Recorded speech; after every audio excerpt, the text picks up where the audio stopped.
I watched my boss's daughter march into the office like she owned the place, which, technically, she was about to, and fire me with the same casual indifference someone uses to order coffee. But what she didn't know was that I'd already discovered her $2.3 million embezzlement scheme, and her biggest mistake wasn't stealing from the company.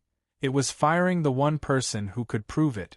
My name is Michael Torres, and I'd been the head of marketing at Westfield Industries for 12 years when Jessica Westfield decided to destroy my career on a Tuesday afternoon.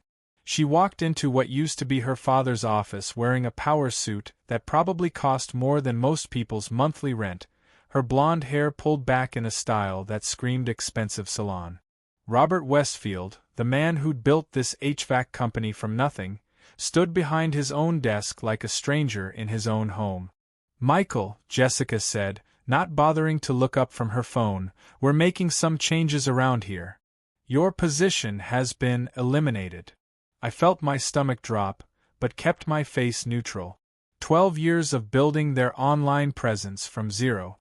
12 years of working weekends, answering calls during family dinners, creating the marketing campaigns that tripled their revenue.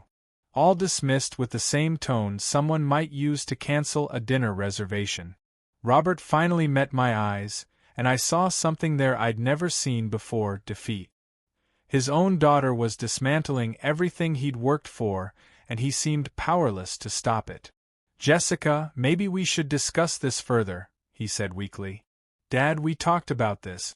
The company needs fresh blood, new ideas. Michael's methods are outdated." She finally looked at me, her smile as cold as winter air. "Nothing personal, just business." But it felt personal when she had security escort me to my desk. Personal when she watched me pack 12 years of my professional life into a cardboard box. Personal when she made sure every employee on the floor witnessed my walk of shame to the exit. 20 minutes later, I sat in my car in the parking lot, hands gripping the steering wheel. The box of my belongings sat on the passenger seat like evidence of a crime. My phone buzzed with messages from coworkers, some offering sympathy, others probably relieved it wasn't them facing unemployment. What Jessica didn't know was that her timing couldn't have been worse. 3 days earlier, while helping organize transition documents for her takeover, I'd stumbled across something in Robert's files that made my blood run cold. Financial records showing money disappearing from company accounts, transferred to shell companies I'd never heard of. At first, I thought it might be legitimate business expenses I wasn't aware of. But the amounts were staggering, hundreds of thousands of dollars moving to California-based consulting firms that seemed to exist only on paper. I'd quietly photographed everything, thinking I should bring it to Robert's attention when the timing was right. Now, sitting in my car with my career in ruins, those photos took on a completely different meaning. Jessica hadn't fired me because I was outdated. She'd fired me because I was dangerous. The next morning hit me like a slap of cold reality. No job to rush to, no meetings to attend, no campaigns to manage. I made coffee in my quiet kitchen and opened my laptop, staring at the photos I'd taken from Robert's files. In the harsh light of unemployment, the evidence looked even more damning. Transfer after transfer, always to the same 3 companies in Los Angeles. Companies that, according to my quick internet searches, had been incorporated just 8 months ago. My phone rang, disrupting my investigation. David Chen, Westfield's chief financial officer and the closest thing I had to a friend in management, sounded stressed. "Michael, I heard what happened yesterday. This is insane." "Thanks, David. I'm still processing it myself. Listen, can we meet for coffee? There's something I need to discuss with you, and it can't wait." An hour later, we sat in a corner booth at Murphy's Diner, the kind of place where truckers and office workers shared the same worn vinyl seat. David looked around nervously before leaning forward. "Jessica's called an emergency board meeting for tomorrow. She wants to sell the entire West Division." I nearly choked on my coffee. The West Division employs 300 people. I know. And get this, she's proposing to liquidate the equipment and sell the client contracts to a company in California. Guess who's listed as the primary contact for the purchasing company? My blood went cold. One of those consulting firms? David's eyes widened. How did you know about those? I pulled out my phone and showed him one of the photos. David stared at the screen, his face going pale as he recognized the financial records. Michael, this looks like embezzlement. Over $2 million in 8 months, I said quietly. All going to companies that didn't exist before Jessica started positioning herself for power. David sat back, the weight of what we'd discovered settling between us like a heavy stone. She's not just taking over the company. She's stealing from it, then planning to sell off the pieces to cover her tracks. My phone buzzed with a text message from an unknown number. Stop digging or you'll regret it. Some things are better left buried. I showed the message to David, whose face went even paler. She knows we're onto her. But what Jessica didn't realize was that threatening me had just transformed a potential whistleblower into someone with nothing left to lose. I'd already lost my job, my reputation, and 12 years of professional relationship. She'd pushed me into a corner, and cornered animals fight back. David, I said, pocketing my phone, how would you feel about making a call to the FBI? The FBI field office in downtown Indianapolis looked exactly like every crime show had taught me to expect: glass, steel, and the kind of fluorescent lighting that made everyone look guilty of something. Agent Patricia Moore sat across from me in interview room B, her gray hair pulled back in a no-nonsense bun, studying the photos on my phone with the intensity of someone who'd seen every financial crime imaginable. Mr. Torres, these bank records show systematic theft over 8 months, she said, scrolling through the evidence. But I need to understand your role in discovering this information. I explained how I'd found the files while helping with Jessica's transition, how the amounts seemed wrong, how the company's receiving payments appeared to be shells. Agent Moore took notes, occasionally asking for clarification about Westfield's normal business practices. The timing of your termination is interesting, she said, looking up from her notepad. You discover evidence of embezzlement and 3 days later you're fired. That suggests Ms. Westfield may have known you'd seen something. She sent me a threatening text yesterday, I said, showing her the message. Agent Moore photographed the screen with her phone. We'll need more than your testimony to build a case. Can you think of anyone inside the company who might cooperate with our investigation? David Chen, the CFO. He's been questioning the missing funds but didn't know where they were going. Agent Moore made another note. We'll approach Mr. Chen today. In the meantime, I need you to promise me something crucial.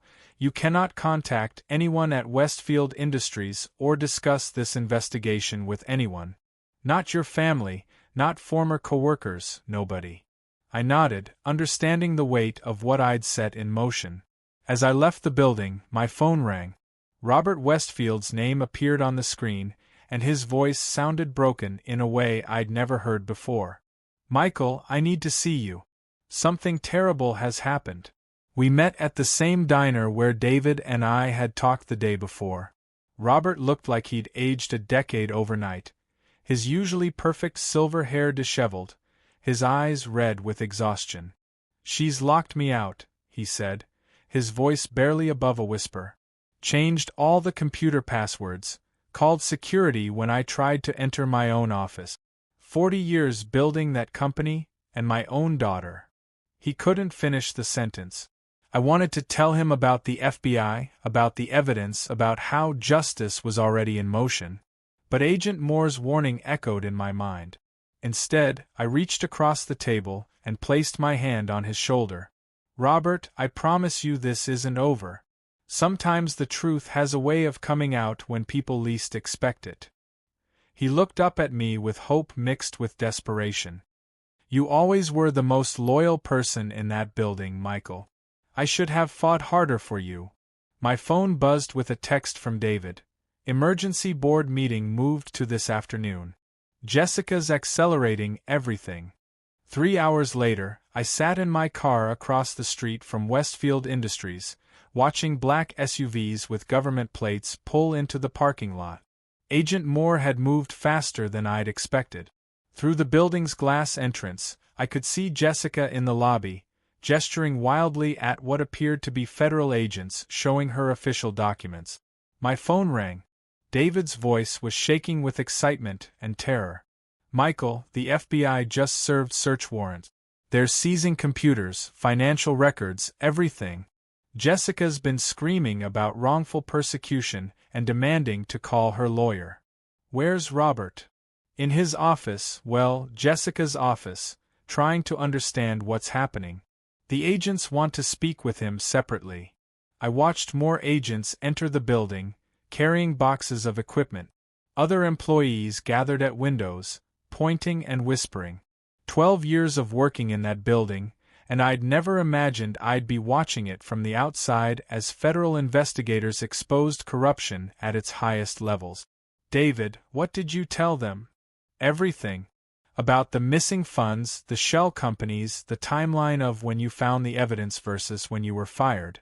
They said it was exactly what they needed to establish criminal intent." Through my car window, I saw Jessica emerge from the building flanked by 2 agents. Even at this distance, I could see her confident demeanor had cracked. The woman who'd fired me with such casual cruelty now looked small and vulnerable, her expensive suit wrinkled, her perfectly styled hair falling loose around her shoulders. But what happened next surprised everyone. Robert Westfield walked out of the building under his own power, no agents escorting him, no handcuffs, no look of defeat. Instead, he moved with purpose toward Jessica, and even from across the street, I could see him speaking to her with an intensity I'd rarely witnessed. My phone rang again. This time it was Agent Moore. "Mr. Torres, we need you to come back to the field office. There's been a development in the case that alters everything." "What kind of development?" "The kind that makes your evidence even more valuable than we initially thought. It turns out Ms. Westfield's theft was just the beginning. We've uncovered a conspiracy involving multiple companies and several million more dollars." I started my car, my hands trembling slightly. When I'd photographed those financial records 3 days ago, I thought I was documenting simple embezzlement. Now it seemed I'd stumbled into something much larger. "Agent Moore, does this mean Jessica's crimes were worse than we thought?" "Much worse."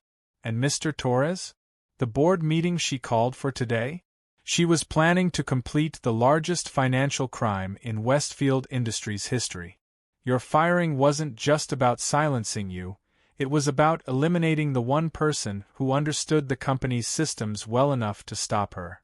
As I drove toward downtown, another call came through.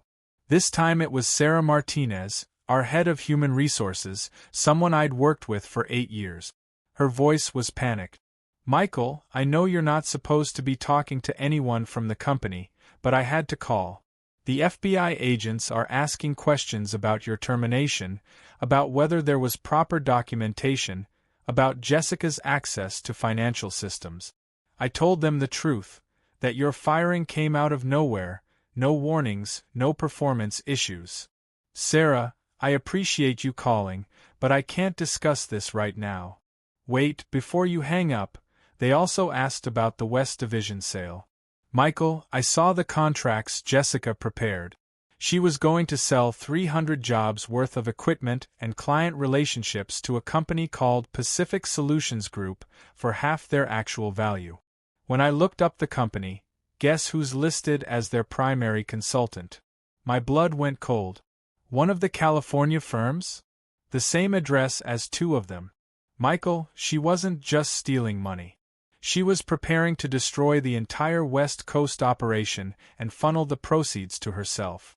I pulled into the FBI building's parking garage, my mind racing.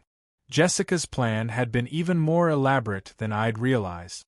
Steal money through fake consulting fees, position herself to inherit control of the company, then liquidate the most valuable division at below-market prices to companies she secretly controlled.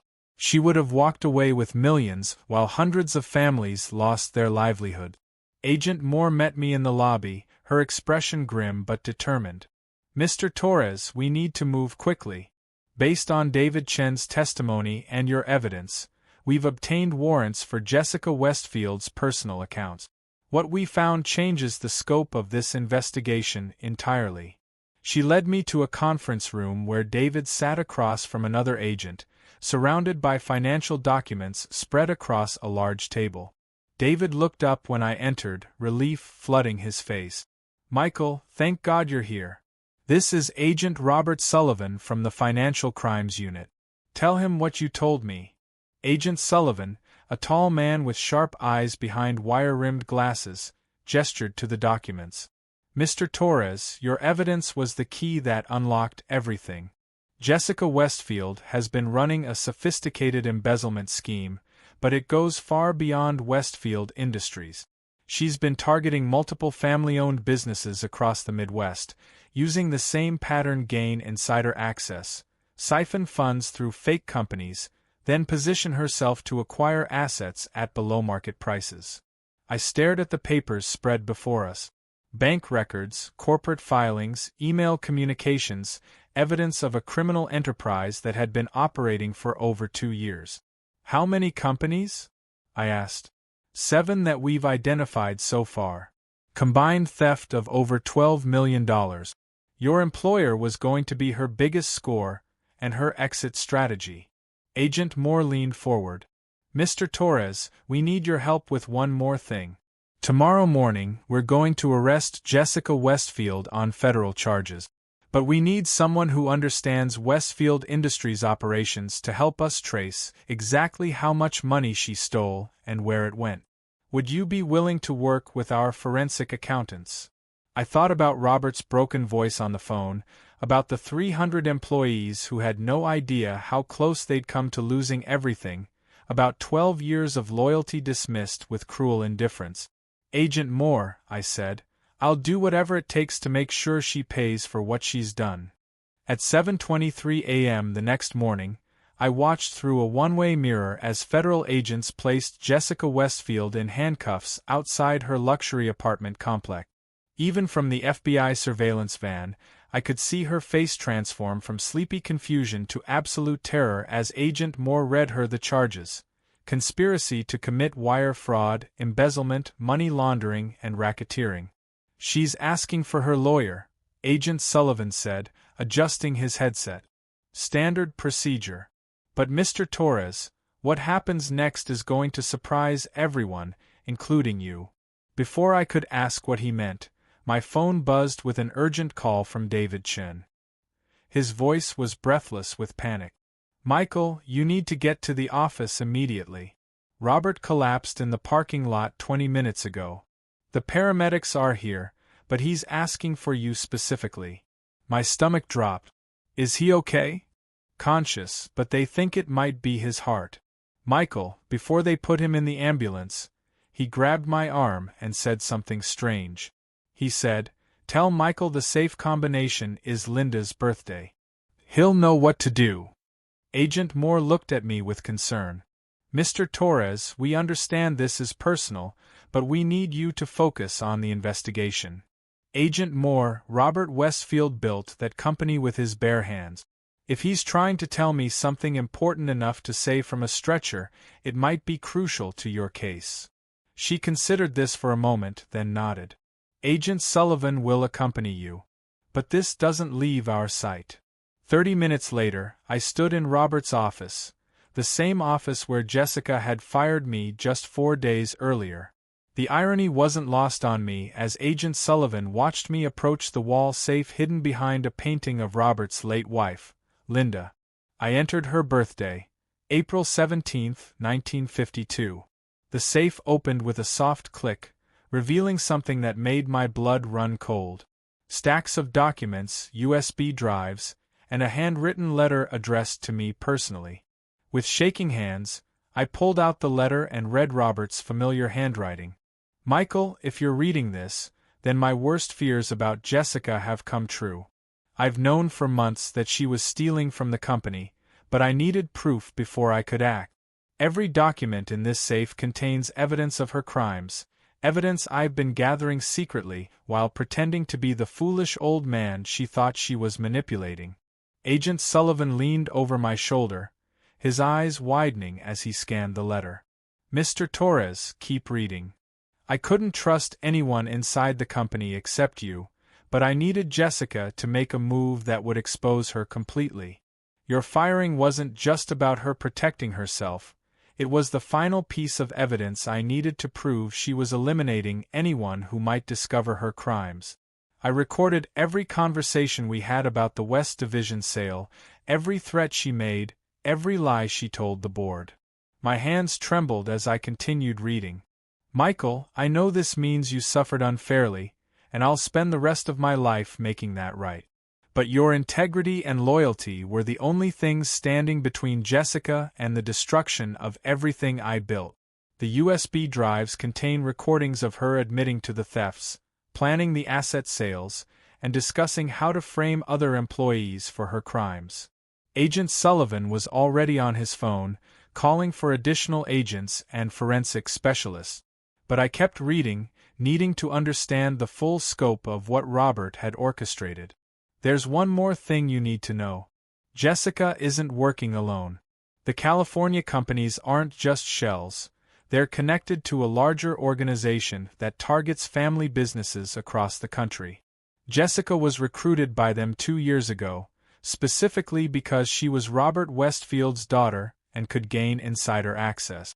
Your evidence didn't just expose her crimes, it uncovered a criminal network that's been operating for years. I set the letter down, my mind reeling. Robert hadn't been the helpless victim I thought he was. He'd been playing a dangerous game, using himself and his company as bait to expose not just his daughter's crimes, but an entire criminal organization. Agent Sullivan finished his call and turned to me.